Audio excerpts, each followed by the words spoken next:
I just didn't feel like what I had prepared was necessarily appropriate for us. And then Thursday happened.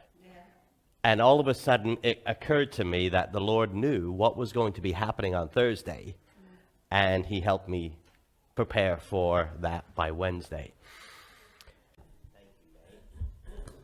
As I prepared the sermon this week, and I've entitled the sermon, Jesus Gathers His Children, to be honest, I was not disappointed, but as I looked through the text, I thought it's going to be difficult to find any modern day real life applications.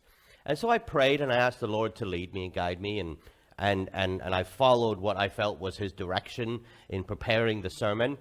And as I finished it up on Wednesday, I always finish the preparation of the sermon on Wednesday and then let it kind of percolate for the next several days, as it were. I still felt somewhat, I don't know, flat. I just didn't feel like what I had prepared was necessarily appropriate for us. And then Thursday happened. And all of a sudden, it occurred to me that the Lord knew what was going to be happening on Thursday, and He helped me prepare for that by Wednesday. In 1918, World War I ended with the loss of over 14 million people worldwide. 10 years later, that same year, the Spanish flu pandemic started with a loss of 50 million people worldwide. In autumn of 1929, 11 years later, the start of the Great Depression with the crash of both the London and the New York stock exchanges. 10 years later, autumn 1939, World War II begins and ends with the loss of 80 million lives. 9 years later, 1948, modern Israel is formed and changes the landscape of the Middle East. 10 years later, 1958, the microchip is invented and is now considered to be the most important invention of modern times. 10 years later, man lands on the moon and the universe becomes much smaller. 10 years later, 52 U.S. citizens are taken hostage in Iran. The world holds its breath to see if another great war would begin. 10 years later, in the autumn, again, the Berlin Wall is torn down.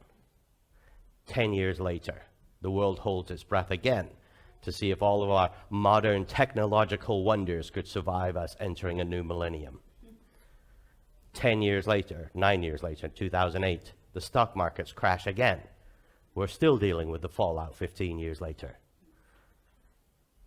2019, 11 years later, a strain of COVID is discovered in humans, and we enter another worldwide pandemic. 2 years later, 2022, Russia invades Ukraine. Through all of those things, and nearly every one of those things happened in the same part of the year, and almost exactly 10 years apart from each other. What stayed constant through all that change? It was God, wasn't it? His character didn't change. His personality didn't change. Nothing about Him was changed by the events that happen in this world.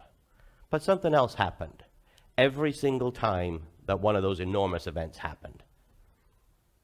People believed and people rejected. What does it take to convince someone of the truth? Proof? What kind of proof?